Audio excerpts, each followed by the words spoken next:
press the bell icon on the YouTube app and never miss another update. Hi hello ವಿದ್ಯಾರ್ಥಿಗಳೇ, ಹೇಗಿದ್ದೀರಿ? ಚೆನ್ನಾಗಿದ್ದೀರಿ ಅಂತ ತಿಳ್ಕೊಳ್ತಾ ಇದ್ದೀನಿ. ಪ್ರೀವಿಯಸ್ ವಿಡಿಯೋದಲ್ಲಿ ನಾವು ಭೌತಶಾಸ್ತ್ರದ ಒಂದು ಪಾಠವಾಗಿರ್ತಕ್ಕಂಥ ವಿದ್ಯುತ್ ಶಕ್ತಿ ಅಂತಕ್ಕಂಥ ಒಂದು ಪಾಠಕ್ಕೆ ಸಂಬಂಧಪಟ್ಟಂಗೆ ತಿಳ್ಕೊಳ್ತಾ ಇದ್ವಿ. ನಮ್ಮ ಒಂದು ದೈನಂದಿನ ಜೀವನಕ್ಕೆ ವಿದ್ಯುತ್ ಶಕ್ತಿ ಎಷ್ಟು ಪ್ರಮುಖವಾಗಿ ಬೇಕಾಗಿದೆ, ಹಾಗೆ ವಿದ್ಯುತ್ ಶಕ್ತಿಯಿಂದ ನಾವು ಏನೆಲ್ಲ ಕೆಲಸಗಳನ್ನು ಮಾಡ್ಕೊಳ್ತೀವಿ, ಹಾಗೆ ವಿದ್ಯುತ್ ಶಕ್ತಿಯನ್ನು ನಾವು ಯಾವ ರೀತಿಯಾಗಿ ಉತ್ಪಾದಿಸ್ಕೊಳ್ತೀವಿ ಅನ್ನೋದಕ್ಕೆ ಸಂಬಂಧಪಟ್ಟಂಗೆ ತಿಳ್ಕೊಂಡಿದ್ದೀವಿ. ಹಾಗೆ ವಿದ್ಯುತ್ ಮಂಡಲಗಳ ಬಗ್ಗೆ ತಿಳ್ಕೊಂಡಿದ್ದೀರಿ, ಹಾಗೆ ವಿದ್ಯುತ್ ಆವೇಶಗಳ ಬಗ್ಗೆ ತಿಳ್ಕೊಂಡಿದ್ದೀರಿ. ಅವುಗಳನ್ನು SI ಮಾನದಲ್ಲಿ ಹೇಗೆ ಅಳಿತಾರೆ, ಹಾಗೆ ಅವುಗಳನ್ನು ಅಳಿತಕ್ಕಂಥ ಉಪಕರಣಗಳು ಯಾವ್ಯಾವುದು ಅನ್ನೋದಕ್ಕೆ ಸಂಬಂಧಪಟ್ಟಂಗೆ ತಿಳ್ಕೊಂಡಿದ್ದೀರಿ. ಅಮೀಟರ್, ಆಂಪಿಯರ್, ಇವುಗಳ ಬಗ್ಗೆ ಎಲ್ಲ ಐಡಿಯಾ ಇದೆ ನಿಮಗೆಲ್ಲ, ಓಕೆನಾ? ಓಕೆ. ಆ ವಿದ್ಯುತ್ ಆವೇಶಗಳನ್ನು ಕುಲುಮ್ಗಳಲ್ಲಿ ಅಳಿತೀವಿ, ಗೊತ್ತಿರಲಿ ನಿಮಗೆ ಕುಲುಮ್ ಅಂಥೇಳಿ. ಹಾಗೆ ಚಿಕ್ಕ ಚಿಕ್ಕ ಅಳತೆಗಳನ್ನು ಮೈಕ್ರೋ ಆಂಪಿಯರ್ ಮತ್ತು ಮಿಲಿ ಆಂಪಿಯರ್ ಈ ರೀತಿ ಅಳತೆ ಮಾಡ್ಕೊಳ್ತಾ ಬರ್ತೀವಿ. ಯಾವಾಗಲೂ ಆ ಮೀಟರನ್ನು ವಿದ್ಯುತ್ ಮಂಡಲಗಳಲ್ಲಿ ಸರಣಿ ಕ್ರಮದಲ್ಲಿ ಜೋಡಿಸಬೇಕು ಅನ್ನೋದು ನಿಮಗೆ ಕೂಡ ಗೊತ್ತಾಗಿದೆ. ಅದೇ ರೀತಿಯಾಗಿ ನಾವು ವಿದ್ಯುತ್ ಅಂದರೆ ಕೊಟ್ಟಿರ್ತಕ್ಕಂಥ ಉಪಕರಣಗಳ ಸಹಾಯದಿಂದ, ಲೈಕ್ ವೈರ್ಸ್ಗಳು ಕೊಟ್ಟಿರ್ತಾರೆ, ಬಲ್ಬ್ ಕೊಟ್ಟಿರ್ತಾರೆ, ಪ್ಲಗ್ ಕೀ ಕೊಟ್ಟಿರ್ತಾರೆ, ಬ್ಯಾಟ್ರಿಗಳನ್ನು ಕೊಟ್ಟಿರ್ತಾರೆ, ಅಂದರೆ ಸೆಲ್ಸ್ಗಳನ್ನು ಕೊಟ್ಟಿರ್ತಾರೆ, ಅವುಗಳನ್ನೆಲ್ಲ ಉಪಯೋಗಿಸ್ಕೊಂಡು ಆಮೀಟರ್ನ ಕೊಟ್ಟಿರ್ತಾರೆ. ಅವುಗಳನ್ನೆಲ್ಲ ಉಪಯೋಗಿಸ್ಕೊಂಡು ಒಂದು ಸರಳ ವಿದ್ಯುತ್ ಮಂಡಲವನ್ನು ಯಾವ ರೀತಿಯಾಗಿ ರಚನೆ ಮಾಡೋದು ಅನ್ನೋದಕ್ಕೆ ಸಂಬಂಧಪಟ್ಟಂಗೆ ತಿಳ್ಕೊಂಡಿದ್ದೀರಿ. ಓಕೆ, ಈಗ ಪ್ರೀವಿಯಸ್ ವಿಡಿಯೋದಲ್ಲಿ ನಾವು ವಿದ್ಯುತ್ ಆವೇಶಗಳ ಬಗ್ಗೆ ತಿಳ್ಕೊಳ್ತಾ ಇದ್ವಿ. ವಿದ್ಯುತ್ ಆವೇಶಗಳನ್ನು ಉಪಯೋಗಿಸ್ಕೊಂಡು ಹೇಗೆ ಕ್ಯಾಲ್ಕುಲೇಟ್ ಮಾಡಬೇಕು ಅದನ್ನು ಒಂದೇ ಒಂದು ಉದಾಹರಣೆ ಲೆಕ್ಕ ಮುಖಾಂತರ ನಾವು ತಿಳ್ಕೊಂಡು ಮುಂದಕ್ಕೆ ಹೋಗೋಣ ಅಂತ, ಸರಿನಾ? ಓಕೆ, ಇಲ್ಲಿ ಒಂದು ಲೆಕ್ಕ ಇದೆ, ಮಾದರಿ ಲೆಕ್ಕ. ಏನು ಅಂತಂದರೆ 12 ವೋಲ್ಟ್ ವಿಭವಾಂತರ ಹೊಂದಿರುವ ಎರಡು ಬಿಂದುಗಳ, ಸರಿ ಒಂದು ನಿಮಿಷ ಬೇರೆದಕ್ಕೆ ಹೋಗ್ಬಿಟ್ಟೆ. ವಿದ್ಯುತ್ ಬಲ್ಬ್ನ ತಂತಿಯ ಮೂಲಕ 0.5 ಆಂಪಿಯರ್ ವಿದ್ಯುತ್ ಪ್ರವಾಹವು 12 ನಿಮಿಷಗಳ ಕಾಲ ಪ್ರವಹಿಸುತ್ತದೆ. ಆಗ ವಿದ್ಯುತ್ ಮಂಡಲದಲ್ಲಿ ಪ್ರವಹಿಸಿದ ವಿದ್ಯುತ್ ಆವೇಶಗಳ ಪ್ರಮಾಣವನ್ನು ಕಂಡುಹಿಡಿಯಿರಿ, ಸರಿನಾ? ಓಕೆ, ಇಲ್ಲಿ ನಾವು ವಿದ್ಯುತ್ ಆವೇಶವನ್ನು ಕಂಡುಹಿಡಬೇಕಾಗಿದೆ, ಸರಿನಾ? ಅಲ್ಲಿ ವಿದ್ಯುತ್ ಪ್ರವಾಹ ಕೊಟ್ಟಿದ್ದಾನೆ, T ಕೊಟ್ಟಿದ್ದಾನೆ 10 ನಿಮಿಷ ಅಂತೇಳಿ. ಅಂದರೆ ಅದನ್ನು 600 ಸೆಕೆಂಡ್ಗಳಿಗೆ ಕನ್ವರ್ಟ್ ಮಾಡಿಕೊಂಡು ನಾವು ಲೆಕ್ಕವನ್ನು ಮಾಡಬೇಕಾಗುತ್ತೆ, ಸರಿನಾ? ಪೇಜ್ ನಂಬರ್ 117ರಲ್ಲಿ ವಿದ್ಯುತ್ ಬಲ್ಬ್ನ ತಂತಿಯ ಮೂಲಕ 0.5 ಆಂಪಿಯರ್ ವಿದ್ಯುತ್ ಪ್ರವಾಹವು 10 ನಿಮಿಷಗಳ ಕಾಲ ಪ್ರವಹಿಸುತ್ತದೆ. ಅಂದರೆ ವಿದ್ಯುತ್ ಪ್ರವಾಹ 0.5 ಆಂಪಿಯರ್ ಇದೆ, ಅದು ಕಂಟಿನ್ಯೂಸ್ ಆಗಿ 10 ನಿಮಿಷಗಳ ಕಾಲ ಪ್ರವಹಿಸುತ್ತದೆ. ಆಗ ವಿದ್ಯುತ್ ಮಂಡಲದಲ್ಲಿ ಪ್ರವಹಿಸಿದ ವಿದ್ಯುತ್ ಆವೇಶಗಳ ಪ್ರಮಾಣವನ್ನು ಕಂಡುಹಿಡಿಯಿರಿ, ಸರಿನಾ? ಓಕೆ, ಫಸ್ಟ್ ಕೊಟ್ಟಿರ್ತಕ್ಕಂಥದ್ದನ್ನು ಬರ್ಕೊಳ್ಳೋಣ.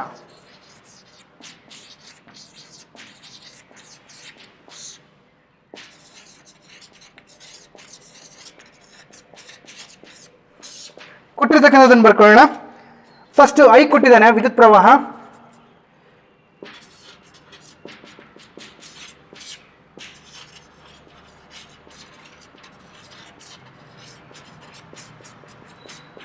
ಎಷ್ಟು? 0.5 ಆಂಪಿಯರ್ ಕೊಟ್ಟಿದ್ದಾನೆ.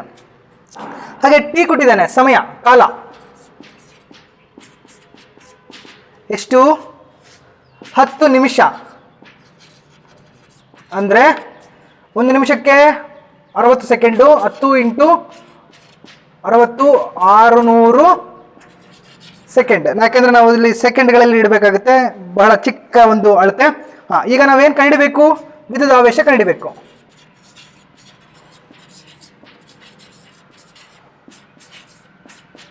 ವಿದ್ಯುತ್ ಆವೇಶ Q. ಹಾಗಾದರೆ ನಮಗೆ ಗೊತ್ತಿರುವ ಹಾಗೆ Q = IT, ಸರಿನಾ? I ಅಂತಾನೆ 0.5 × 600 ಸೆಕೆಂಡ್, 600 ಸೆಕೆಂಡ್, ಸರಿನಾ?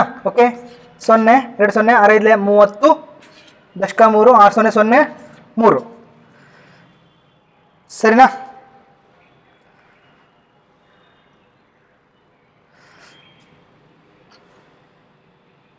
ಇಲ್ಲಿ 2 0 ಇಟ್ಟಿದ್ದೀವಿ, 30 ದಶಕ 3 ಪಾಯಿಂಟ್, ಒಂದು ಸ್ಥಾನದ ಮೇಲೆ ಪಾಯಿಂಟ್ ಇದೆ, ಹಾಗಾಗಿ ಪಾಯಿಂಟನ್ನು ಇಲ್ಲಿಡಿ. 300 ಕುಲುಮ್. ಹಾಗಾದರೆ ಎಷ್ಟು ವಿದ್ಯುತ್ ಆವೇಶಗಳು 10 ನಿಮಿಷಗಳಲ್ಲಿ ಪ್ರಸರಣೆ ಆಗ್ತಾ ಇದೆ ಅಂತಂದರೆ 300 ಕುಲುಮ್ನಷ್ಟು ಆವೇಶಭರಿತ ಕಣಗಳು ಪ್ರಸರಣ ಆಗ್ತಾ ಇದ್ದಾವೆ ಅನ್ನೋದು ನಮಗೆ ಈ ಪ್ರಾಬ್ಲಮಲ್ಲಿ ಗೊತ್ತಾಗುತ್ತೆ. ಸರಿ, ಇದೊಂದು ಸಿಂಪಲ್ ಆಗಿರ್ತಕ್ಕಂಥ ಲೆಕ್ಕ. 1 ಮಾರ್ಕಿಗೆ ಏನಾದರೂ ಕೇಳುವಂಥ ಚಾನ್ಸಸ್ ಇರುತ್ತೆ. ಅದಕ್ಕೆ ಈ ಫಾರ್ಮುಲಾ ಇಂಪಾರ್ಟೆಂಟ್, ಈ ಫಾರ್ಮುಲಾ. ಸರಿನಾ? ಎಲ್ರಿಗೂ ಕೂಡ ಇದು ಅರ್ಥ ಆಗ್ತದೆ ಅಂತ ತಿಳ್ಕೊಳ್ತಾ ಇದ್ದೀನಿ. ಈಗ ಮುಂದಕ್ಕೆ ಹೋಗೋಣ. ವಿದ್ಯುತ್ ವಿಭವ. ವಿದ್ಯುತ್ ವಿಭವ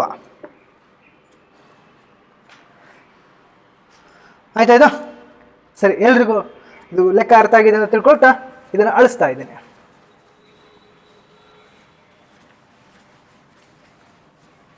ವಿದ್ಯುತ್ ವಿಭವ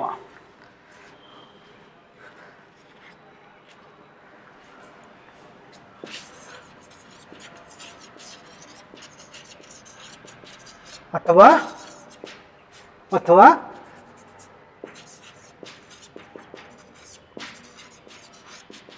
ವಿಭವಾಂತರ ಅಥವಾ ವಿಭವಾಂತರ. ಸರಿ ಸರಿ, ಈಗ ಒಂದಿಷ್ಟು ನೈಜ ಉದಾಹರಣೆಗಳ ಮುಖಾಂತರ ನಾವು ಇದನ್ನು ಅರ್ಥ ಮಾಡ್ಕೊಳ್ಬೇಕಾಗತ್ತೆ. ಸಮತಟ್ಟಾಗಿರ್ತಕ್ಕಂಥ ಒಂದು ಪ್ರದೇಶದಲ್ಲಿ ನೀರಿನ ಪೈಪಿನ ಮುಖಾಂತರ ನಾವು ನೀರನ್ನು ಹರಿಸೋಣ. ನೀರು ಹರಿತದ? ಎಸ್, ಹಂಗೆ ಸುಮ್ಮನೆ ಸಾಧಾರಣ ಹರಿತದೆ. ಸರಿನಾ? ಅಮಾವಾಸ್ಯೆ ಹುಣ್ಣಿಮೆಯಲ್ಲಿ ನಾವು ಬೈಕ್ಗಳನ್ನು, ಗಾಡಿಗಳನ್ನು ತೊಳಿತೀವಿ, ಸೈಕಲ್ಗಳನ್ನು ತೊಳಿತೀವಿ. ಆವಾಗ ನೀರು ಬರ್ತಾ ಇರುತ್ತೆ. ಆ ಒಂದು ಪೈಪನ್ನು ಅದುಮ್ತೀವಿ, ಮುಚ್ತೀವಿ. ಮುಚ್ಚಿದಾಗ ಏನಾಗುತ್ತೆ, ನಾರ್ಮಲಾಗಿ ಬರತಕ್ಕಂಥ ಫೋರ್ಸ್, ಆ ಒಂದು ಒತ್ತಡಕ್ಕಿಂತ ಏನಂತೀವಿ, ಜೋರಾಗಿ ಚಿಮ್ಮುತ್ತೆ ನೀರು. ಸರಿನಾ? ರೋಡಲ್ಲಿ ಪೈಪ್ಗಳನ್ನು ಹಾಕಿ ನೀರನ್ನು ಹಾಯಿಸ್ಕೊಳ್ತಾ ಇರ್ತಾರೆ. ಅಲ್ಲೇನಾದರೂ ಆಟೋ, ಬೈಕು, ಸೈಕಲ್ ಏನಾದರೂ ಹೋಯ್ತು ಅಂದರೆ ಆ ನೀರೆಲ್ಲ ನೋಡಬೇಕು, ನೀರು ಚಿಮ್ಮುತ್ತೆ ಅಲ್ಲಿ. ಸರಿನಾ? ಹಾಗಾದರೆ ಸಮಾಂತರವಾಗಿರ್ತಕ್ಕಂಥ, ಅಂದರೆ ಸಮತಟ್ಟಾಗಿರ್ತಕ್ಕಂಥ ಒಂದು ನೆಲದ ಮೇಲೆ, ಸರ್ಫೇಸ್ ಮೇಲ್ಗಡೆ ನಾವು ನಲ್ಲಿಯ ನೀರನ್ನು ಪೈಪ್ನ ಮುಖಾಂತರ ಹರಿಸಿದಾಗ ನೀರು ಸಾಧಾರಣವಾಗಿ ಹರಿತದೆ, ಹೋಗೋದಿಲ್ಲ, ಅಷ್ಟು ಪ್ರೆಷರ್ ಭರಿತವಾಗಿ ಹೋಗೋದಿಲ್ಲ, ಒತ್ತಡ ಪೂರ್ವಕವಾಗಿ ಹೋಗೋದಿಲ್ಲ. ಅದು ನಾವಲ್ಲಿ ಕಾಲನ್ನು ತುಳಿದಾಗ, ಬಿಟ್ಟಾಗ ಜೋರಾಗಿ ಪಾಸ್ ಆಗುತ್ತೆ. ಸರಿನಾ? ಇದನ್ನು ಗಮನಿಸಿರ್ಬೋದು ನೀವು. ಇಲ್ಲೂ ಕೂಡ ಅಷ್ಟೇ, ನಾವು ವಿದ್ಯುತ್ ಪ್ರವಾಹವನ್ನು ಸಾಧಾರಣ, ಅಂದರೆ ಏನು ಕಾಮನ್ ಆಗಿರ್ತಕ್ಕಂಥ ತಾಮ್ರದ ತಂತಿಯ ಮೂಲಕ ವಿದ್ಯುತ್ತನ್ನು ಹರಿಸಬೇಕಾದ್ರೆ ಅಷ್ಟು ಸುಲಭವಾಗಿ ವಿದ್ಯುತ್ತು ಒಂದು ತುದಿಯಿಂದ ಇನ್ನೊಂದು ತುದಿಗೆ ಹೋಗೋದಿಲ್ಲ. ಅವಾಗ ಏನು ಮಾಡಬೇಕು, ಅಲ್ಲಿ ನಾವು ಒಂದು ಒತ್ತಡ ಕ್ರಿಯೇಟ್ ಮಾಡಬೇಕು. ಯಾವ ರೀತಿ ನಲ್ಲಿ ಪೈಪಲ್ಲಿ ಅಥವಾ ನೀರಿನ ಪೈಪ್ನಲ್ಲಿ ನಾವು ಕಾಲನ್ನು ಅದಿಮಿ ಅಥವಾ ಹಿಡಿದು ಬಿಟ್ಟಾಗ ಅಥವಾ ಅಮುಕಿದಾಗ ಯಾವ ರೀತಿ ನೀರು ಪ್ರೆಷರ್ ಆಗಿ ಹೋಗುತ್ತೋ, ಹಾಗೆ ಇಲ್ಲೂ ಕೂಡ ಅಷ್ಟೇ, ಒಂದು ತುದಿಯಿಂದ ಇನ್ನೊಂದು ತುದಿಗೆ, ಅಂದರೆ ತಂತಿಯ ಒಂದು ತುದಿಯಿಂದ ಇನ್ನೊಂದು ತುದಿಗೆ ವಿದ್ಯುತ್ ಪ್ರವಾಹ ಹರಿಬೇಕು ಅಂತಂದರೆ ಅಲ್ಲಿ ಒಂದು ಒತ್ತಡವನ್ನು ನಾವು ಕ್ರಿಯೇಟ್ ಮಾಡಬೇಕು. ಪ್ರೆಷರ್ ಅಂತೇಳಿ ಕರಿತೀವಿ, ಪೊಟೆನ್ಷಿಯಲ್ ಅಂತೇಳಿ ಕರಿತೀವಿ. ಆ ಪೊಟೆನ್ಷಿಯಲ್, ಆ ಬಿಂದುವಿನಿಂದ ಇನ್ನೊಂದು ಬಿಂದುವಿಗೆ ಅದು ಹೋಗಬೇಕು ಅಂತಂದರೆ ನಾವು ಅಲ್ಲಿ ಒಂದಿಷ್ಟು ಪೊಟೆನ್ಷಿಯಲನ್ನು ನಾವು ಕ್ರಿಯೇಟ್ ಮಾಡಬೇಕು. ಸರಿನಾ? ಇನ್ನು ಬೆಸ್ಟ್ ಎಕ್ಸಾಂಪಲ್ ಹೇಳ್ತೀನಿ ನಾನು ನಿಮಗೆ. ನೀವೆಲ್ಲರೂ ಕೂಡ ಟಾರ್ಚ್ ನಾವು ಉಪಯೋಗಿಸ್ತಿರ್ತೀರಿ. ಟಾರ್ಚಲ್ಲಿ ಮುಂದ್ಗಡೆ ಬಲ್ಪ್ ಇರುತ್ತೆ, ಮೇಲ್ಗಡೆ ಸ್ವಿಚ್ ಇರುತ್ತೆ, ಹಿಂದ್ಗಡೆ ತಿರುಪಿರುತ್ತೆ. ನೋಡಿರ್ಬೋದು, ಇದನ್ನೆಲ್ಲ ಬಿಚ್ಚೆಲ್ಲ ಇದು ಮಾಡಿ ನೋಡಿ. ಬ್ಯಾಟ್ರಿಯನ್ನು ಮೊದಲು ಪಾಸಿಟಿವ್ ಎಂಡನ್ನು ಬಲ್ಪಿಗೆ ಕನೆಕ್ಟ್ ಆಗಿರುತ್ತೆ, ನೆಗೆಟಿವ್ ಬರುತ್ತೆ, ನೆಗೆಟಿವ್ಗೆ ಮತ್ತೆ ಪಾಸಿಟಿವ್ ಎಂಡನ್ನು ಕನೆಕ್ಟ್ ಮಾಡ್ತೀವಿ, ಮತ್ತೆ ನೆಗೆಟಿವ್ ಬರುತ್ತೆ, ನೆಗೆಟಿವ್ಗೆ ಮತ್ತೆ ಪಾಸಿಟಿವ್ ಎಂಡನ್ನು ಕನೆಕ್ಟ್ ಮಾಡಿ ಹಿಂದ್ಗಡೆ ನೀಟಾಗಿ ತಿರುಗ್ತೀವಿ. ನೋಡ್ಬೇಕದೆಲ್ಲ ನೀಟಾಗಿ ತಿರುಗಿಸಿದಾಗ ಅಲ್ಲಿ ಏನಾಗುತ್ತೆ, 3 ಶೆಲ್ಗಳು ಒಂದರಿಂದ ಒಂದು ಜಾಯಿನ್ ಆಗ್ತವೆ. ಜಾಯಿನ್ ಆದಂಥ ಸಂದರ್ಭದಲ್ಲಿ ಆ ಒಂದು ಬ್ಯಾಟ್ರಿಗಳಲ್ಲಿ, ಅಂದರೆ ಶೆಲ್ಸ್, ಓಕೆ, ಒಂದು ನಿಮಿಷ.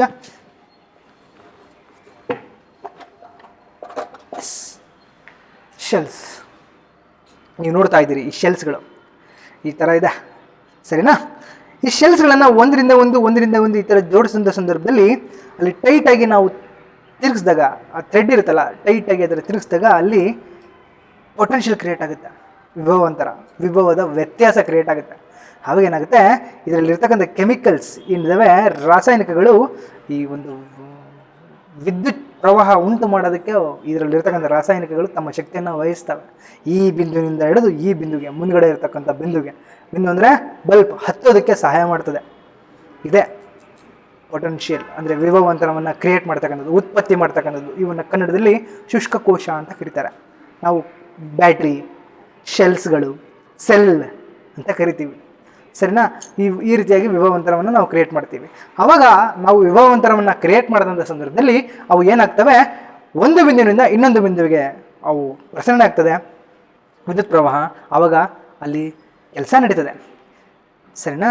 ಈ ಕೆಲಸವನ್ನು ನಾವು ಜೌಲ್ಗಳಲ್ಲಿ ಅಳಿತೀವಿ, ನೋಡಿರ್ಬೋದು ನೀವೆಲ್ಲ. ಸರಿನಾ? ಈ ಥರ ಅಲ್ಲಿ ನಾವು ಕಾಮನ್ನಾಗಿ ಟಾರ್ಚನ್ನು ಹಾಕಿದಾಗ ಅಥವಾ ಸ್ವಿಚ್ಚನ್ನು ಹಾಕಿದಾಗ ಅಲ್ಲಿ ಬಲ್ಬ್ ಹತ್ತುತ್ತೆ ಅಂತಂದರೆ, ಇಲ್ಲಿ ಸ್ವಿಚ್ಚನ್ನು ಹಾಕೋದಕ್ಕೂ ಅಲ್ಲಿಗೆ ವಿದ್ಯುತ್ ಪ್ರವಾಹ ಹೋಗೋದಕ್ಕೂ ಅಲ್ಲಿ ಒಂದು ಪೊಟೆನ್ಷಿಯಲ್ ಡಿಫ್ರೆನ್ಸ್ ಕ್ರಿಯೇಟ್ ಆಗಬೇಕು, ವಿಭವದ ವ್ಯತ್ಯಾಸ ಅಂತ ಕರಿತೀವಿ. ಆ ರೀತಿ ವ್ಯತ್ಯಾಸ ಆದಂಥ ಸಂದರ್ಭದಲ್ಲಿ ಅದು ಒತ್ತಡದಲ್ಲಿ ಏನಾದರೂ ವ್ಯತ್ಯಾಸ ಆಯಿತು ಅಂತಂದರೆ ಆವಾಗ ಇಲ್ಲಿರ್ತಕ್ಕಂಥ ಕರೆಂಟು ಸೀದಾ ಫ್ರಾಕ್ಷನ್ ಆಫ್ ಎ ಸೆಕೆಂಡಲ್ಲಿ ಬಲ್ಬ್ ಹತ್ರಕ್ಕೆ ಹೋಗುತ್ತೆ, ಫ್ಯಾನ್ ಹತ್ರಕ್ಕೆ ಹೋಗುತ್ತೆ, ಟಿ ವಿ ಹತ್ರಕ್ಕೆ ಹೋಗುತ್ತೆ. ನಾವು ಸ್ವಿಚ್ಚನ್ನು ಆನ್ ಮಾಡ್ತಿದ್ದಂಗೆ ಅಲ್ಲಿ ಪಕ್ಕನಾಗೆ ಲೈಟ್ ಹತ್ತುತ್ತೆ ಅಂತಂದರೆ ಇದಕ್ಕೆ ರೀಸನ್ ಏನಿರ್ಬೋದು? ಅಷ್ಟು ಫಾಸ್ಟಾಗಿ ಹೋಗುತ್ತಾ? ಎಸ್, ಹೋಗುತ್ತೆ. ಅಲ್ಲಿ ವಿಭವಾಂತರವನ್ನು ಕ್ರಿಯೇಟ್ ಮಾಡ್ತಾರೆ. ಅಲ್ಲಿ ವೋಲ್ಟ್ ವಿ ಅಂತೇಳಿ ಕರಿತೀವಿ. ನೀವು ನೋಡಿರ್ಬೋದು ಸ್ವಿಚ್ಗಳ ಮೇಲೆ ಅಲ್ಲಿ ಇಲ್ಲಿ ಎಲ್ಲ ಇರ್ತದೆ. ಇದೆ ಅಲ್ಲಿ ಪೊಟೆನ್ಷಿಯಲ್ ಡಿಫ್ರೆನ್ಸನ್ನು, ಅಂದರೆ ವಿಭವಾಂತರವನ್ನು ಅಥವಾ ಏನು ವಿದ್ಯುತ್ ವಿಭವವನ್ನು ಕ್ರಿಯೇಟ್ ಮಾಡೋದಕ್ಕೆ ಅಲ್ಲಿ ನಾವು ಒಂದಿಷ್ಟು ಇನ್ಸ್ಟ್ರೂಮೆಂಟ್ಸ್ಗಳನ್ನು ಬಳಸಿರ್ತೀವಿ ಒಳಗಡೆ ವೈರ್ಗಳಲ್ಲಿ. ಆವಾಗ ವೈರ್ನ, ಅಂದರೆ ತಾಮ್ರದ ತಂತಿಯ ಒಂದು ತುದಿಯಿಂದ ಇನ್ನೊಂದು ತುದಿಗೆ ವಿದ್ಯುತ್ತು ಸುಲಭವಾಗಿ ಪ್ರಸರಣೆ ಆಗುತ್ತೆ. ಆ ಬಲ್ಬ್ಗೆ ಬೇಕಾಗಿರ್ತಕ್ಕಂಥ ವಿದ್ಯುತ್ ಶಕ್ತಿ ಒದಗಿಸುತ್ತೆ. ಆ ಒದಗಿಸಿದಂಥ ಸಂದರ್ಭದಲ್ಲಿ ಆ ಬಲ್ಬು ಹತ್ಕೊಳ್ಳುತ್ತೆ. ಇದನ್ನು ನಾವು ಏನಂತ ಕರಿತೀವಿ? ವಿಭವಾಂತರ ಅಂತೇಳಿ ಕರಿತೀವಿ. ನೋಡಿ, ಒಂದಿಷ್ಟು ನಾರ್ಮಲ್ ಆಗಿರ್ತಕ್ಕಂಥ ಉದಾಹರಣೆಗಳ ಮುಖಾಂತರ ನಾವು ವಿಭವಾಂತರವನ್ನು ಹೇಗೆ ಅರ್ಥ ಮಾಡ್ಕೊಳ್ಬೋದು ಅಂತ. ಸರಿನಾ? ನಲ್ಲಿಯ ನೀರಿನ ಪೈಪ್ನಿಂದ ಹಿಡಿದು ಆ ಪೈಪ್ ಸಾಧಾರಣವಾಗಿ ಹರಿತಾ ಇರಬೇಕಾದ್ರೆ ಸ್ವಲ್ಪ ಅದಿಮಿ ಬಿಟ್ಟಾಗ ನೀರು ಯಾವ ರೀತಿ ಪ್ರೆಷರ್ ಆಗಿ ಹೋಗುತ್ತೋ, ಫೋರ್ಸ್ಫುಲ್ ಆಗಿ ಹೋಗುತ್ತೋ, ಹಾಗೆ ಇಲ್ಲೂ ಕೂಡ ಅಷ್ಟೇ ತಂತಿಯ ಒಂದು ತುದಿಯಿಂದ ಇನ್ನೊಂದು ತುದಿಗೆ ವಿದ್ಯುತ್ ಬಹಳ ಚೆನ್ನಾಗಿ ಪ್ರಸರಣೆ ಆಗಬೇಕು, ಪ್ರವಹಿಸಬೇಕು ಅನ್ನೋದಾದರೆ ಅಲ್ಲಿ ವಿಭವಾಂತರ ಇರಲೇಬೇಕು, ವಿದ್ಯುತ್ ವಿಭವ ಇರಲೇಬೇಕು, ಒತ್ತಡದ ವ್ಯತ್ಯಾಸ ಆಗಲೇಬೇಕು. ಅದನ್ನು ನಾವು ವಿದ್ಯುತ್ ವಿಭವ ಅಥವಾ ವಿಭವಾಂತರ ಅಂತೇಳಿ ಕರಿತೀವಿ. ವಿಭವಾಂತರ ಗೊತ್ತಿದೆಯಲ್ಲ? ವಿಭವ ಅಂತರ ವ್ಯತ್ಯಾಸ, ಹೌದಾ? ಅಷ್ಟು ಆದಾಗ ಮಾತ್ರ ಆ ಒಂದು ತಂತಿಯ ಒಂದು ಬಿಂದುವಿನಿಂದ ಇನ್ನೊಂದು ಬಿಂದುವಿಗೆ ವಿದ್ಯುತ್ತು ಸುಲಭವಾಗಿ ಪ್ರಸರಣೆ ಆಗುತ್ತೆ. ಈ ರೀತಿಯಾಗಿ ನಾವು ವಿಭವಾಂತರದ ಕಾನ್ಸೆಪ್ಟನ್ನು ನಾವು ಅರ್ಥ ಮಾಡ್ಕೊಳ್ಬೋದು. ಮಕ್ಕಳು ಎಲ್ರಿಗೂ ಕೂಡ ಇದು ಅರ್ಥ ಆಗ್ತಿದೆ ಅಂತ ತಿಳ್ಕೊಳ್ತಾ ಇದ್ದೀನಿ ನಾನು.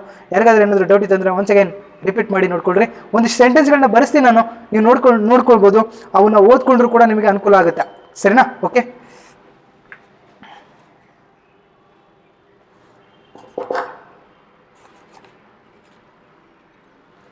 ಎಸ್, ವಿಭವದ ವ್ಯತ್ಯಾಸವನ್ನು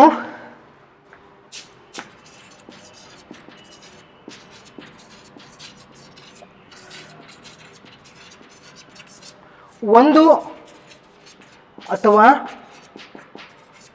ಅಥವಾ ಅಧಿಕ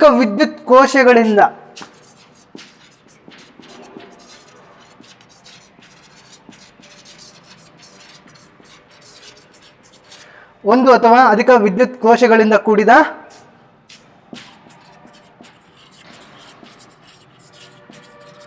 ಬ್ಯಾಟರಿಗಳಿಂದ ಉತ್ಪಾದಿಸಬಹುದು.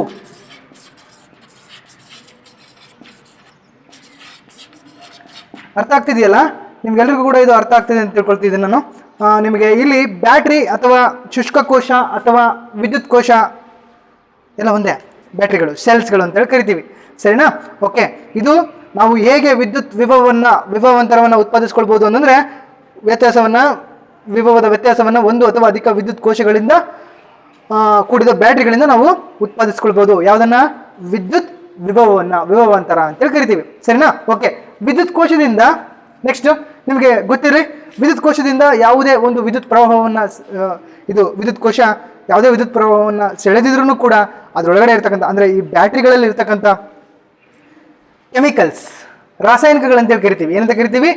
ಇದು ಯಾವುದೇ ರೀತಿ ವಿದ್ಯುತ್ತನ್ನು ಸೆಳೆಯೋದಿಲ್ಲ, ಅಟ್ರಾಕ್ಟ್ ಮಾಡ್ಕೊಳ್ಳೋದಿಲ್ಲ. ಆದರೆ ಈ ಬ್ಯಾಟ್ರಿ ಒಳಗಡೆ ಇರತಕ್ಕಂಥ ಕೆಮಿಕಲ್ಸ್ ಏನಿದೆ, ರಾಸಾಯನಿಕ, ಆ ಒಂದು ಇದರೊಳಗಡೆ ನಡೀತಕ್ಕಂಥ ಒಂದಕ್ಕೊಂದಕ್ಕೆ ಸೇರಿಸಿದಂಥ ಸಂದರ್ಭದಲ್ಲಿ ಅದರೊಳಗಡೆ ನಡೀತಕ್ಕಂಥ ರಾಸಾಯನಿಕ ಕ್ರಿಯೆಯಿಂದಾಗಿ ವಿದ್ಯುತ್ ಕೋಶದ ಧ್ರುವಗಳ ಮೂಲಕ ವಿಭವಾಂತರ ಉಂಟಾಗುತ್ತೆ. ಆ ವಿಭವಾಂತರ ಉಂಟಾದಂಥ ಸಂದರ್ಭದಲ್ಲಿ ಒಂದು ಬಿಂದುವಿನಿಂದ ಇನ್ನೊಂದು ಬಿಂದುವಿಗೆ ವಿದ್ಯುತ್ತು ಪ್ರವಹಿಸುತ್ತದೆ. ಸರಿನಾ? ಅರ್ಥ ಮಾಡ್ಕೊಳ್ಬೇಕು ಇದನ್ನ. ಇದರೊಳಗಡೆ ಕೆಮಿಕಲ್ಸ್ ಇರುತ್ತೆ. ಇದು ಸೆಲ್ ಡೌನ್ ಆಯಿತು ಅಂತೀವಿ. ಇದರೊಳಗಡೆ ಇರ್ತಕ್ಕಂಥ ಎಲ್ಲ ಕೆಮಿಕಲ್ಸ್ ಕಂಪ್ಲೀಟ್ ಆಗಿ ತನ್ನ ಕೆಲಸವನ್ನು ಮುಗಿಸಿದಾಗ ಈ ಒಂದು ಸೆಲ್ ಏನಾಗುತ್ತೆ? ಡೌನ್ ಆಗುತ್ತೆ, ಬ್ಯಾಟ್ರಿ ಡೌನ್ ಆಗುತ್ತೆ. ಸರಿನಾ? ಫುಲ್ ಚಾರ್ಜ್ ಮಾಡಿಕೊಟ್ಟಿರ್ತಾರೆ. ಅದನ್ನು ನಾವು ಯೂಸ್ ಮಾಡ್ತಾ ಉಪಯೋಗಿಸ್ತಾ ಏನಾಗುತ್ತೆ?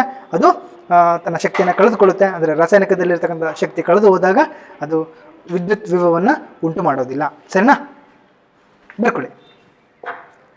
ವಿದ್ಯುತ್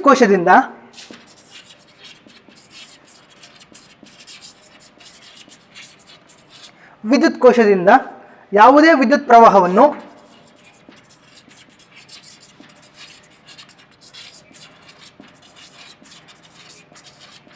ಕಾಣಿಸ್ತಾ ಇದೆಯಲ್ಲ, ಯಾವುದೇ ವಿದ್ಯುತ್ ಪ್ರವಾಹವನ್ನು ಸೆಳೆಯದಿದ್ದರೂ ಸಹ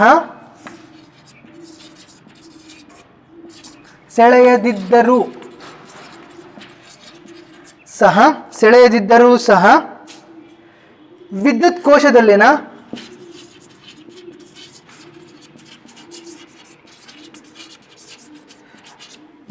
ಕೋಶದಲ್ಲಿನ ರಾಸಾಯನಿಕ ಕ್ರಿಯೆಯಿಂದಾಗಿ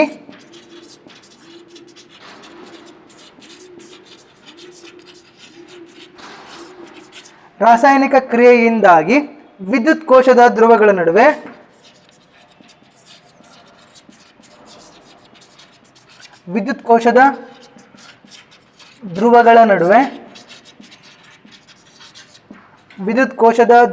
ನಡುವೆ ವಿಭವಾಂತರ ಉಂಟಾಗುತ್ತದೆ.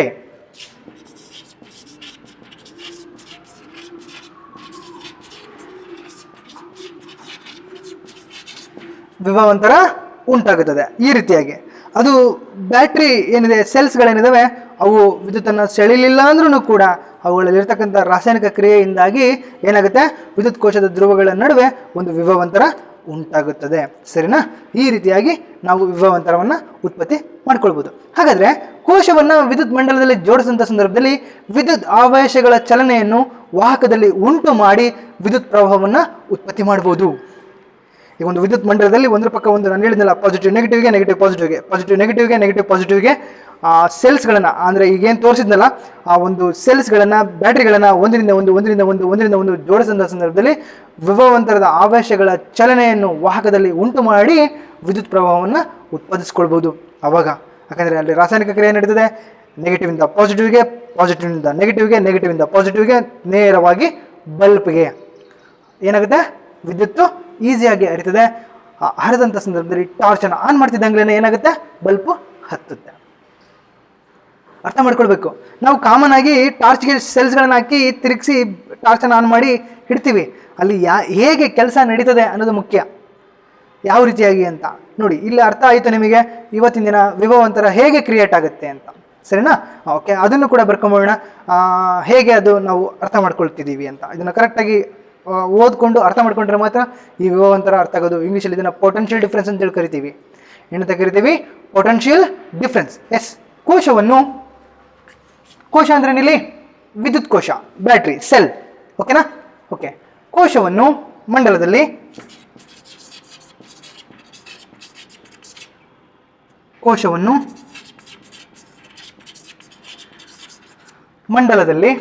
ಸಂಯೋಜಿಸಿದಾಗ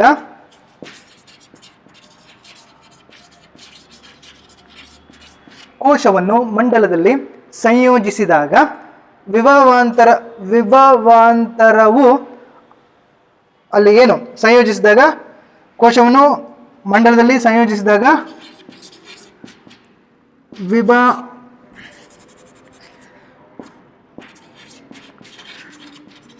ವಿಭವಾಂತರವು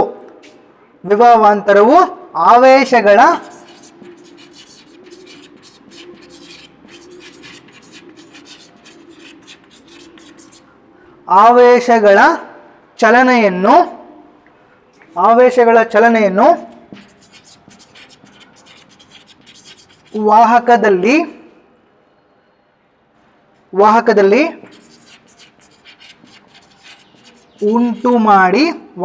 ಉಂಟು ಮಾಡಿ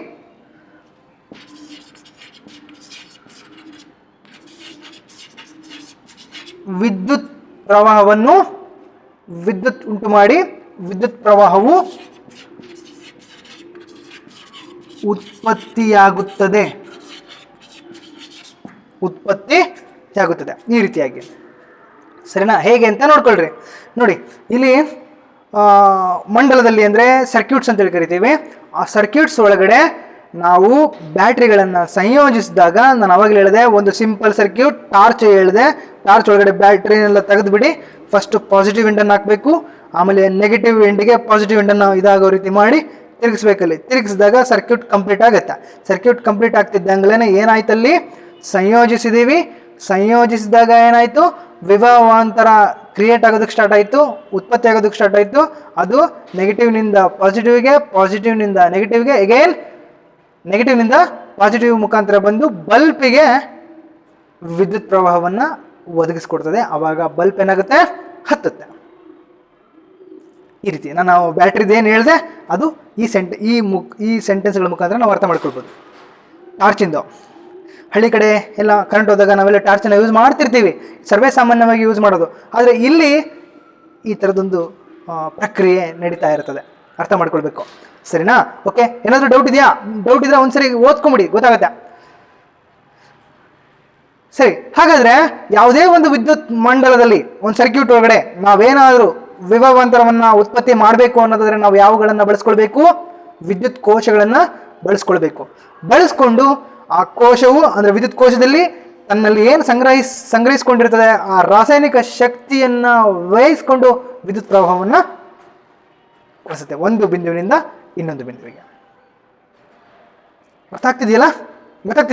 ಓಕೆ, ಏನಾದರೂ ಡೌಟ್ ಇದ್ರೆ ನೋಡ್ಕೊಳ್ಳಿ. ಒಂದ್ಸಲ ಇನ್ನು ಅದೊಂದು ಸೆಂಟೆನ್ಸ್ ಬರೆದು ಬಿಡ್ತೀನಿ, ಅದನ್ನು ನೀಟಾಗಿ ಅರ್ಥ ಮಾಡ್ಕೊಂಡ್ರೆ ನಿಮಗಿದು ಗೊತ್ತಾಗುತ್ತೆ. ಯಾವುದೇ ಒಂದು ವಿದ್ಯುತ್ ಮಂಡಲದಲ್ಲಿ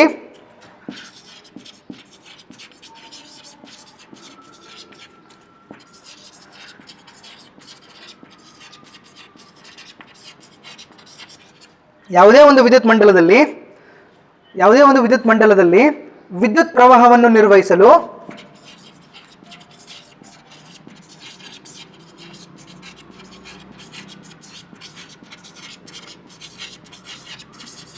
ವಿದ್ಯುತ್ ಕೋಶವು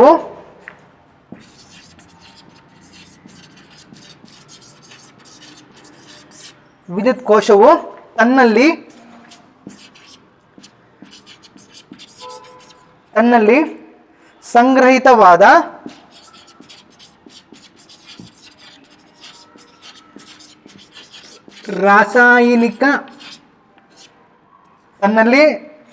ಸಂಗ್ರಹಿತವಾದ ರಾಸಾಯನಿಕ ಶಕ್ತಿಯನ್ನು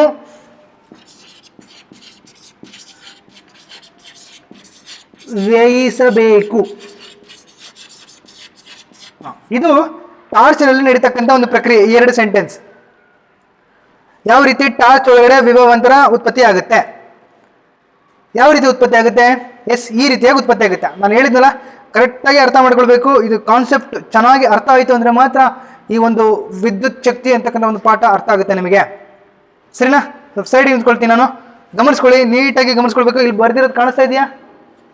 ಈ ಕಡೆ ಬರ್ದಿರೋದು ಕಾಣಿಸ್ತಾ ಇದೆಯಾ?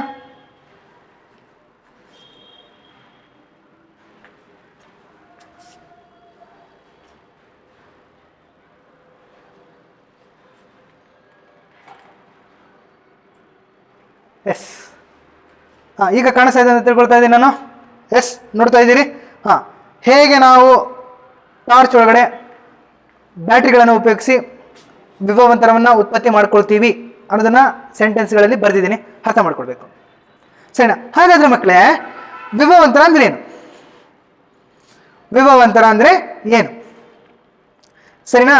ಓಕೆ, ವಿದ್ಯುತ್ ಪ್ರವಾಹವಿರುವ ಇದು ಅರ್ಥ ಆಗಿದ್ರೆ ಮಾತ್ರ ವಿಭವಾಂತರ ಅಂದ್ರೇನು ಒಂದು ಮಾರ್ಕಿಗೆ ಕೇಳ್ತಾರೆ. ವಿಭವಾಂತರ ಅಂದ್ರೇನು, ವಾಟ್ ಇಸ್ ಪೊಟೆನ್ಷಿಯಲ್ ಡಿಫರೆನ್ಸ್, ಅಥವಾ ವಿದ್ಯುತ್ ವಿಭವವನ್ನು ವ್ಯಾಖ್ಯಾನಿಸಿ ಅಂತೇನಾದರೂ ಕೇಳ್ಬೋದು. ಸರಿನಾ? ಹಾಗೇನಾದರೂ ಕೇಳ್ಬೋದು, ಅರ್ಥ ಮಾಡ್ಕೊಳ್ರಿ. ಸರಿನಾ?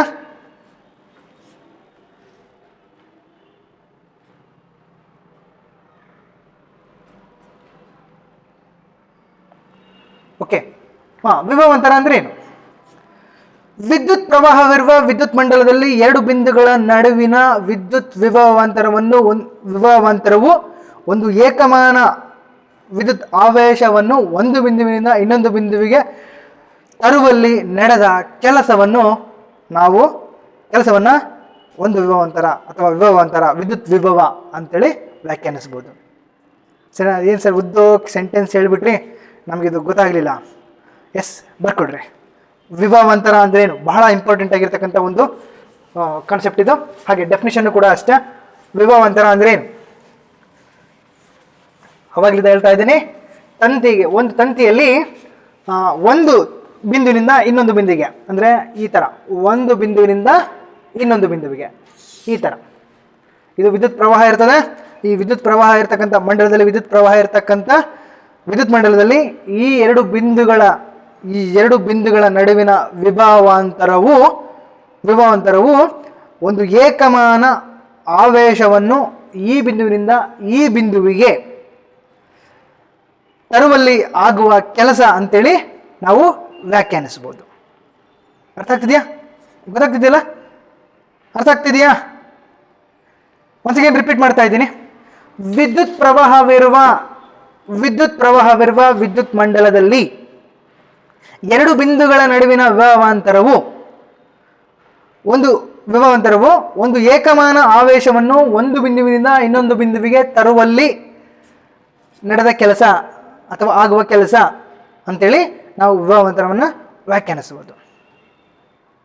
ಇದು ಗೊತ್ತಾಗ್ತಿದೆಯಲ್ಲ? ಎಸ್, ಬರ್ಕೊಳ್ಳಿ.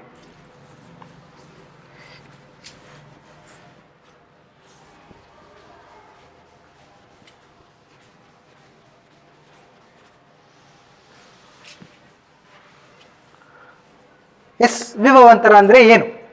ಈ ಸೆಂಟೆನ್ಸ್ ಬಹಳ ಮುಖ್ಯವಾಗಿರ್ತಕ್ಕಂಥದ್ದು. ವಿದ್ಯುತ್ ಪ್ರವಾಹವಿರುವ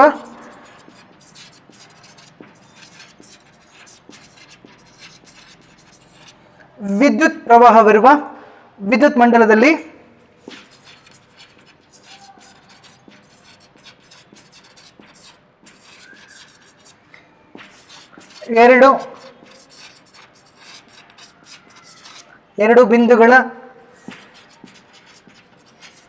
ಎರಡು ಬಿಂದುಗಳ ನಡುವಿನ ವಿದ್ಯುತ್ ವಿಭವಾಂತರವನ್ನು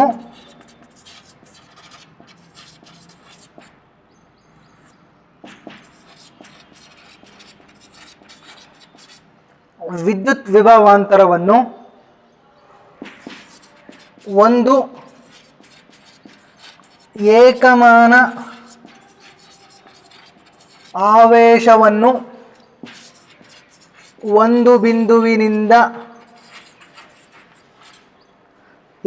ಆವೇಶವನ್ನು ಒಂದು ಬಿಂದುವಿನಿಂದ ಇನ್ನೊಂದು ಬಿಂದುವಿಗೆ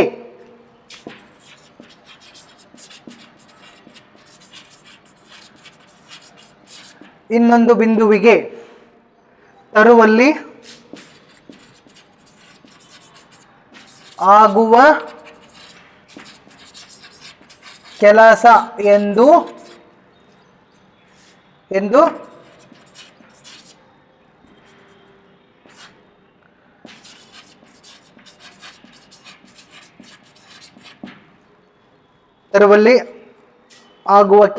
ಎಂದು ವ್ಯಾಖ್ಯಾನಿಸಬಹುದು. ಸರಿನಾ? ಸರಿ, ಇದೆಲ್ಲರಿಗೂ ಕೂಡ ಅರ್ಥ ಆಗ್ತದೆ ಅಂತ ತಿಳ್ಕೊಳ್ತಾ ಇದ್ದೀನಿ. ಹಾಗಾದ್ರೆ ಎರಡು ಬಿಂದುಗಳ ನಡುವಿನ ವಿಭವಾಂತರ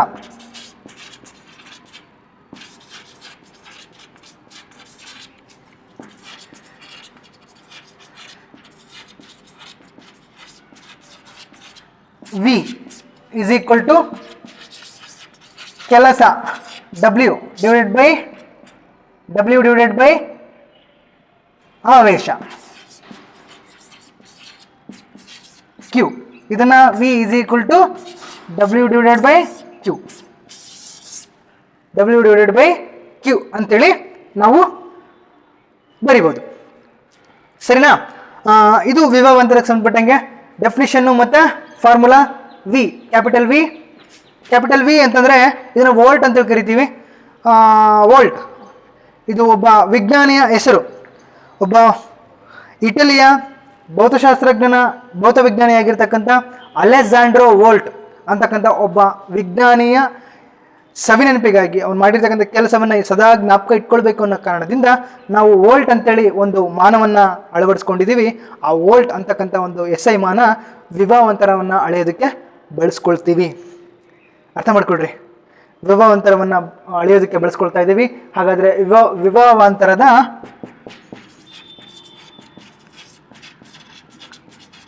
SI ಮಾನ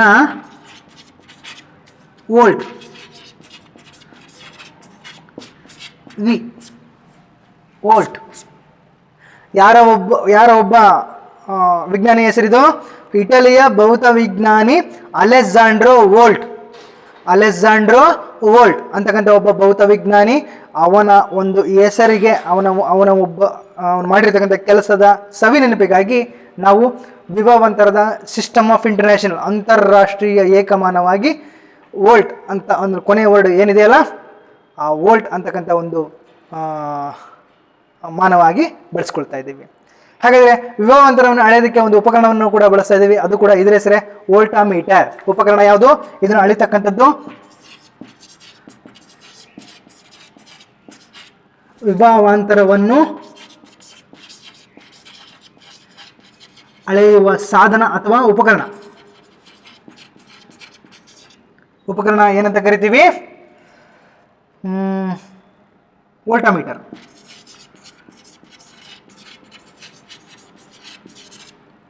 ವೋಲ್ಟಾಮೀಟರ್ ಅಂತಕ್ಕಂಥ ಒಂದು ಉಪಕರಣದಿಂದ ಮುಂದಿನ ವಿಡಿಯೋದಲ್ಲಿ ಇವನ್ನೆಲ್ಲ ತಗೊಂಬಂದು ತೋರಿಸ್ತೀನಿ ನಾನು ನಿಮಗೆ.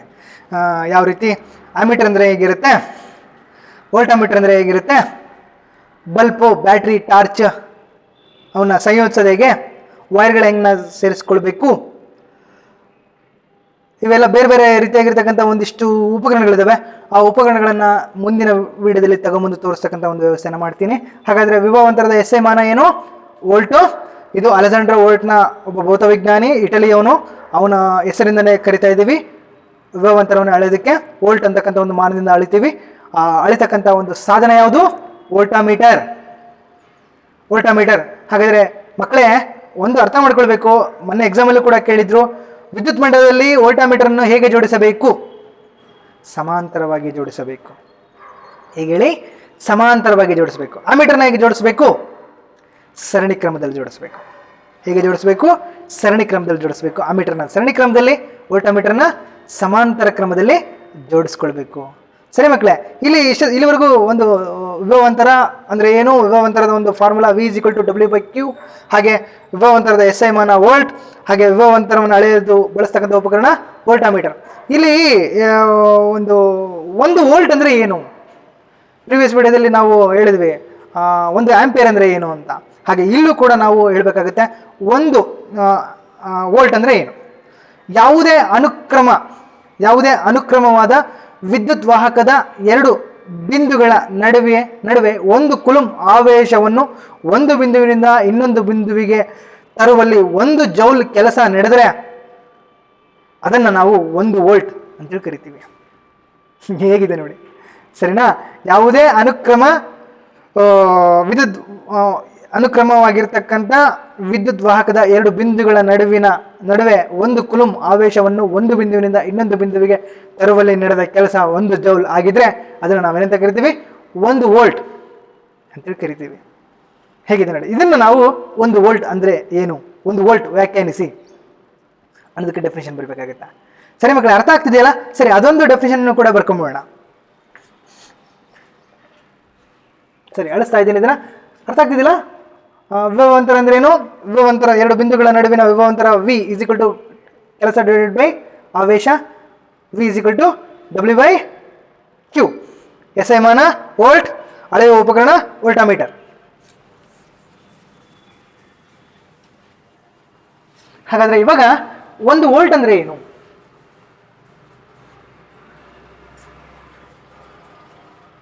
1 ವೋಲ್ಟ್ ಅಂದ್ರೆ ಏನು ಬರ್ಕೊಳ್ಳಿ. ಯಾವುದೇ ಅನುಕ್ರಮವಾದ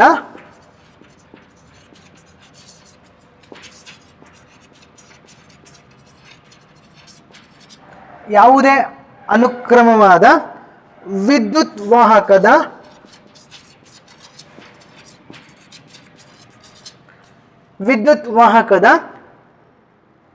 ಎರಡು ಬಿಂದುಗಳ ನಡುವೆ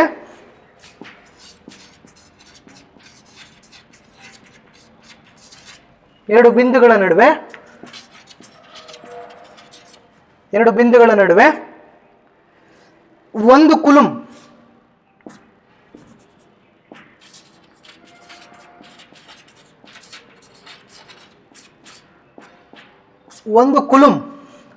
ಸಿ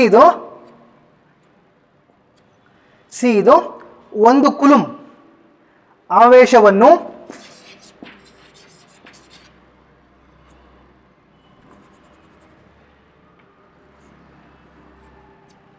ಒಂದು ಕುಲುಂ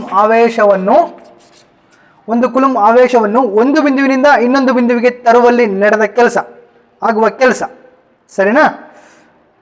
ಒಂದು ಕುಲುಂ ಆವೇಶವನ್ನು ಒಂದು ಬಿಂದುವಿನಿಂದ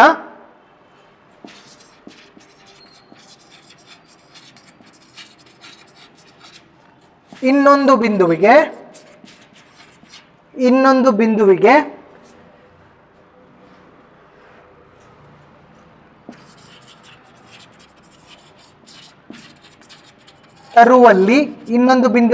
ತರುವಲ್ಲಿ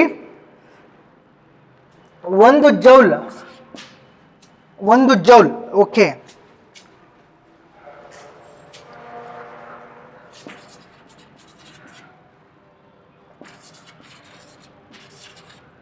ಒಂದು ಜೌಲ್ ಈ ತರ ಬರ್ಕೊಳ್ರಿ. ಒಂದು ಜೌಲ್ ಕೆಲಸ ನಡೆದರೆ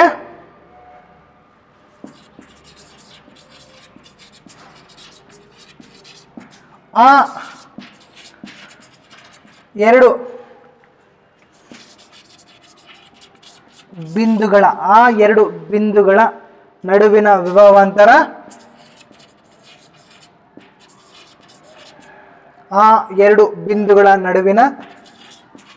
ವಿಭವಾಂತರ ಒಂದು ವೋಲ್ಟ್.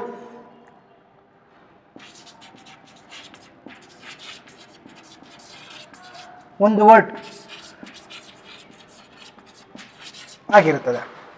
1 ವೋಲ್ಟ್ ಆಗಿರುತ್ತದೆ. ಹಾಗಾದ್ರೆ 1 ವೋಲ್ಟ್ ಇಸ್ ಈಕ್ವಲ್ ಟು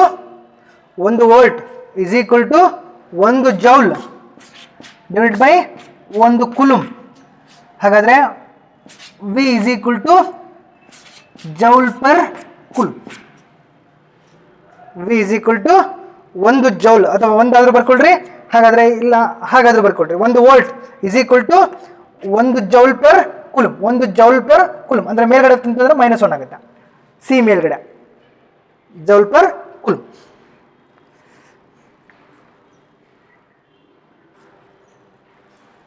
ಸರಿ ಮಕ್ಕಳೇ, ಅರ್ಥ ಆಗ್ತಿದೆಯಲ್ಲ?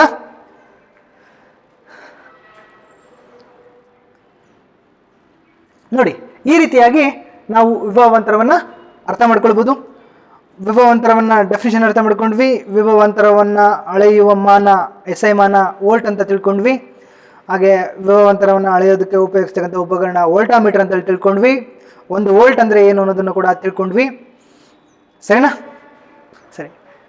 ಸರಿ ಮಕ್ಕಳೇ, ಹಾಗಾದರೆ ನಾವು ಇವತ್ತಿನ ದಿನ ಈ ಒಂದು ವಿದ್ಯುತ್ ವಿಭವ ಅನ್ನೋದಕ್ಕೆ ಸಂಬಂಧಪಟ್ಟಂಗೆ ಎಷ್ಟೆಲ್ಲ ಮಾಹಿತಿಯನ್ನು ಅರ್ಥ ಮಾಡ್ಕೊಳ್ತಿದ್ದೀವಿ ಅನ್ನೋದಕ್ಕೆ ಸಂಬಂಧಪಟ್ಟಂಗೆ ನಿಮ್ಗೆ ಗೊತ್ತಾಗ್ತಾ ಇದೆ. ಯಾವೆಲ್ಲ ಅಂಶಗಳನ್ನು ಅರ್ಥ ಮಾಡ್ಕೊಂಡ್ವಿ, ವಿಭವಾಂತರ ಅಂದರೆ ಏನು, ಅದನ್ನು ನಾರ್ಮಲ್ ಜನರಲ್ ಕಾನ್ಸೆಪ್ಟಿಂದ ಹಿಡಿದು ಇಲ್ಲಿವರೆಗೂ ನಾವು ಹೇಗೆಲ್ಲ ಈ ವಿಭವಾಂತರವನ್ನು ಅರ್ಥ ಮಾಡ್ಕೊಳ್ತಾ ಇದ್ದೀವಿ, ಯಾಕೆ ಮುಖ್ಯ, ಒಂದು ಬಿಂದುವಿನಿಂದ ಇನ್ನೊಂದು ಬಿಂದುವಿಗೆ ವಿದ್ಯುತ್ ಪ್ರವಹಿಸಬೇಕಾದ್ರೆ ವಿದ್ಯುತ್ ವಿಭವಾಂತರ ಎಷ್ಟು ಉಪಯೋಗ ಆಗುತ್ತೆ ನಮಗೆ ಅನ್ನೋದನ್ನು ಕೂಡ ಅರ್ಥ ಮಾಡ್ಕೊಂಡಿದ್ದೀವಿ. ಸರಿ, ಹಾಗಾದರೆ ಇವತ್ತಿನ ಪಾಠ ಎಲ್ರಿಗೂ ಕೂಡ ಇದು ಅರ್ಥ ಆಗಿದೆ ಅಂತ ತಿಳ್ಕೊಳ್ತಾ ಇದ್ದೀನಿ. ಯಾರಿಗಾದರೂ ಅರ್ಥ ಆಗಲಿಲ್ಲ ಅಂತ ಅಂದರೆ ಒಂದು ಸೆಕೆಂಡ್ ರಿಪೀಟ್ ಮಾಡಿ ನೋಡ್ಕೊಳ್ರಿ. ಮತ್ತು ಈ ವೋಲ್ಟಾಮೀಟರ್ನ ವಿದ್ಯುತ್ ಮಂಡಲದಲ್ಲಿ ಹೇಗೆ ಜೋಡಿಸ್ಬೇಕು? 2 ಬಿಂದುಗಳ ನಡುವೆ ಸಮಾಂತರವಾಗಿ ಜೋಡಿಸ್ಬೇಕು. ಇದು ಪ್ರಶ್ನೆ ಕೇಳ್ತಾರೆ, ಬಿಟ್ಟ ಸ್ಥಳಕ್ಕಾದ್ರೆ ಕೇಳ್ಬೋದು. ಈ ಮೊನ್ನೆ 3 ಮಾರ್ಕ್ಸಿಗೆ ಕೇಳಿದ್ರು ಕಣ್ರಪ್ಪ. ಈ ನೆಕ್ಸ್ಟ್ ಪೀರಿಯಡಲ್ಲಿ ಮಾಡ್ತೀನಿ, ಓಮ್ಸ್ ಲಾ ಅಂದರೆ ಏನು, ಓಮ್ಸ್ ಲಾ ಹಾಗೆ ಹೀಗೆಲ್ಲ. ಹಾಗೆ ಅಮೀಟರ್ನ ವೋಲ್ಟಾಮೀಟರ್ನ ಏನೇನಕ್ಕೆ ಉಪಯೋಗಿಸ್ತೀವಿ, ಅಮೀಟರ್ನ ವಿದ್ಯುತ್ ಪ್ರವಾಹದ ದರವನ್ನು ಅಥವಾ ವಿದ್ಯುತ್ ಪ್ರವಾಹವನ್ನು ಅಳೆಯೋದಕ್ಕೆ ಬಳಸ್ತೀವಿ ಅಮೀಟರ್ನ. ಹಾಗೆ ಅಮೀಟರ್ನ ವಿದ್ಯುತ್ ಮಂಡಲದಲ್ಲಿ ಯಾವಾಗಲೂ ಸರಣಿ ಕ್ರಮದಲ್ಲಿ ಜೋಡಿಸಬೇಕು. ಹಾಗೆ ವೋಲ್ಟಾಮೀಟರ್ನ ನಾವು ವಿದ್ಯುತ್ ವಿಭವವನ್ನು ಅಳೆಯೋದಕ್ಕೆ ಅಥವಾ ವಿದ್ಯುತ್ ವಿಭವಾಂತರವನ್ನು ಅಳೆಯೋದಕ್ಕೆ ಬಳಸ್ತೀವಿ. ವೋಲ್ಟಾಮೀಟರ್ನ ಯಾವಾಗಲೂ 2 ಬಿಂದುಗಳ ನಡುವೆ ಸಮಾಂತರವಾಗಿ ಜೋಡಿಸಬೇಕು. 2 ಪಾಯಿಂಟಿಗೆ 2 ಮಾರ್ಕ್ಸ್. ಅಮೀಟರ್ನ ಎದಕ್ಕೆ ಉಪಯೋಗಿಸ್ತೀವಿ? ವಿದ್ಯುತ್ ಪ್ರವಾಹ ಅಳೆಯೋದಕ್ಕೆ ಸರಣಿ ಕ್ರಮದಲ್ಲಿ ಜೋಡಿಸ್ತೀವಿ. ವೋಲ್ಟಾಮೀಟರ್ನ ಸಮಾಂತರ ಕ್ರಮದಲ್ಲಿ ಜೋಡಿಸ್ತೀವಿ. ವಿದ್ಯುತ್ ವಿಭವಾಂತರವನ್ನು ಅಳೆಯೋದಕ್ಕೆ ಬಳಸ್ತೀವಿ. ನೋಡಿ, ಭಾಳ ಸುಲಭ. ಅಮೀಟರ್ನ ಸರಣಿ ಕ್ರಮದಲ್ಲಿ, ವಿಭವಾಂತರವನ್ನು ಸಮಾಂತರ ಕ್ರಮದಲ್ಲಿ ಜೋಡಿಸಬೇಕು. ಅರ್ಥ ಮಾಡ್ಕೊಳ್ರಿ. ಎಲ್ರಿಗೂ ಕೂಡ ಇದು ಅರ್ಥ ಆಗ್ತಾ ಇದೆ ಅಂತ ತಿಳ್ಕೊಳ್ತಾ ಇದ್ದೀನಿ. ಮುಂದಿನ ಪೀರಿಯಡಲ್ಲಿ ನಾವು ಈ ವಿದ್ಯುತ್ ಶಕ್ತಿಗೆ ಸಂಬಂಧಪಟ್ಟಂಗೆ ಇನ್ನಷ್ಟು ವಿಷಯಗಳನ್ನು ತಿಳ್ಕೊಳ್ಳೋಣಂತೆ. ಇಲ್ಲಿವರೆಗೂ ಪಾಠ ಕೇಳೋದಕ್ಕೆ ಎಲ್ರಿಗೂ ಕೂಡ ಧನ್ಯವಾದಗಳು.